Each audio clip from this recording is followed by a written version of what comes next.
What is DevOps? It is a culture which aims at removing the communication barrier among the developers and operations and develop trust among them. So it will help to remove the communication barrier between the developers and the operations team. So in this picture you can see there is a wall of communication. That means the developer, they will expect the changes for every modification or every commit, and they will try to push the changes to the production or dev QA any environments. But the operations team, they won't allow to deploy the development team changes. So in between development and operation team, there is a big wall. So the developer, they will say I need changes, but the operations team, they will say we need stability of the product. We won't allow to deploy frequently. We won't allow the changes like every commit or in the frequent time period. So they will restrict to deploy the development changes. In between there is a lot of clash between developers and operations. To resolve this barrier between developers and operations team, there is a new concept we have implemented called DevOps. Okay, so the developers, they will focus the agility in the sense they will expect the changes frequently, but the operations team, they will focus stability. If the frequent changes apply in the production, it will get impact and it will create even the crash in the production server. So the operations team, they won't expect the frequent changes. So what's the solution to resolve this barrier between developers and operations team? There the DevOps concept is coming in. Okay, so the DevOps has three stages of the conversation. First, the people, developer and operations team. Both the teams are available. Second, the process. The DevOps is the culture or it's a process. It is not a single technology or it is not a single tool. The DevOps, it's a concept. How we are following that concept or how we are following that process, based on that we will get the output and we will get the proper result. Once the people understand the process properly, then the product will be ready. So we can create the product without errors, or else we can create the product with stability. So the first thing, the developers and operations team, the people who are all involving in the development activities, in the those people needs to understand the process, how to implement or how to follow the DevOps process. Then we can easily implement the DevOps concept in the development area and we can create the product easily without less conflict. So here I'm going to explain the DevOps practices. There are four practices in the DevOps. The first one is continuous integration. Second one is continuous delivery. And third one is continuous deployment. Finally, the microservices. So the continuous integration stages, whenever the check-in happen, it will go till deploying in the QA or any one of the first environment. The second, the delivery, it will go to automatically to build, test, prepare for releases to production. Automated code changes deployment to the staging and pre-production. Till to the pre-production, the continuous delivery will happen. Before going to deploy in the production, we will deploy in various environments. The continuous deployment, every change that passes all stages of pipeline will be deployed into production, released to the customer. Is the final environment, final stage of the production environment, final stage of the development, release to the end customer. This, sorry. This practice fully automates the whole release flow without human intervention, and only a failed test will prevent a new change being deployed. Microservices. In the microservices in the sense, we are splitting a big product into n number of small services. Like each module we will create in separate service and we will deploy in different services. Like partially we will deploy. If the production has 100%, then we will deploy only 20% of the services, and then we will deploy the remaining 80%. Once the 20% got stability, then we will deploy remaining services.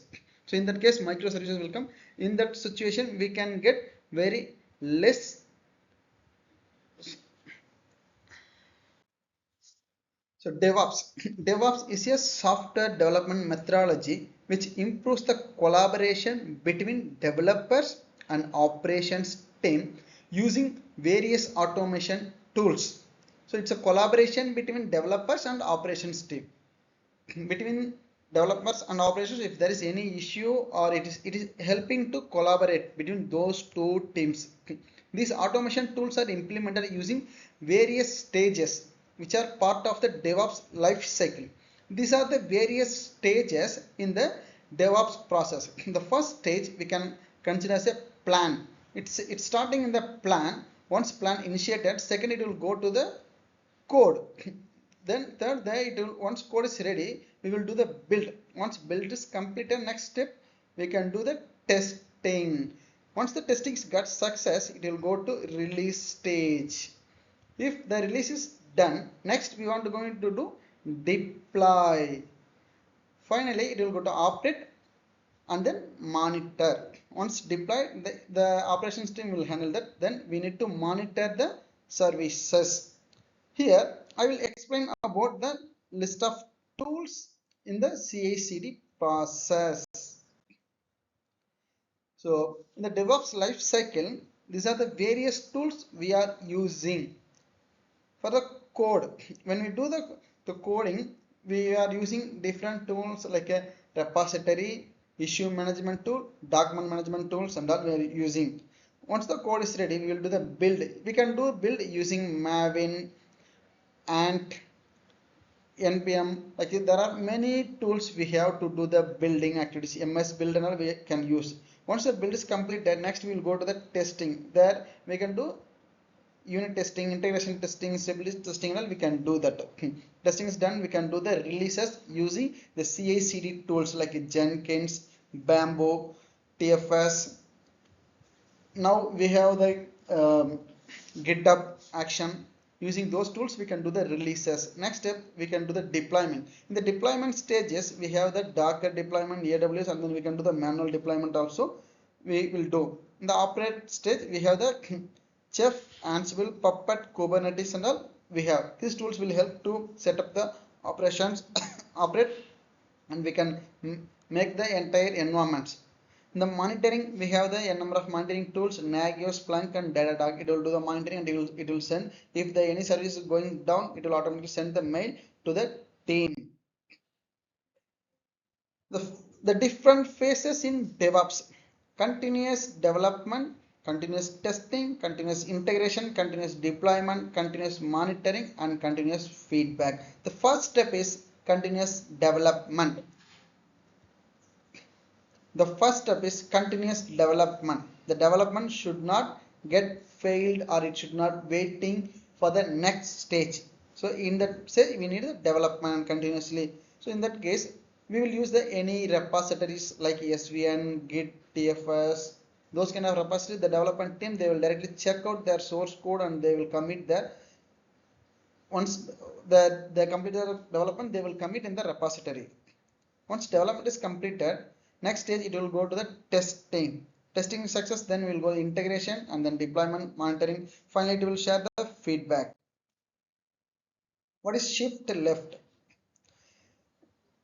So in the shift left, in the sense, in the early stages of the development, what we will do, once we collect the requirement, the developer, they will start the development, then that particular requirement will go the testing, then release, and then deploy. Finally it will go to the maintenance stage. But now what, in the final stages only we can identify the issues, and the development team, they will start to the development action again from the stage 1. But now in the shift left, in the sense, if anything there is security issues or anything we identify the vulnerabilities, then we can immediately go back, or we can change the steps before releasing. We can fix that, then we can start that development, and then we can go to the next stage. For example, we can do the development, and then we can do the build, and if the build is failed, again we will go to the first step, and then the developer need to fix that issues. They need to develop again they need to do the build, then it will test, deploy, and then it will go to the monitoring stage. So in that case, we will get the feedback in each stages. Based on the feedback, we can shift our plan, or we can our changes, we can shift it. So continuous integration key elements. These are the various key elements in the continuous integration stage: version control, frequent commits, code quality, build automation, code stability, code coverage, automated testing, stable build availability. These are the major key elements in the continuous integration. Continuous integration, this is delivery and then deployment. We can compare here integration, delivery, and deployment. So the continuous integration, in the sense, it will go till integration stage. Once the code is ready, they will do the build and they will integrate. That's it.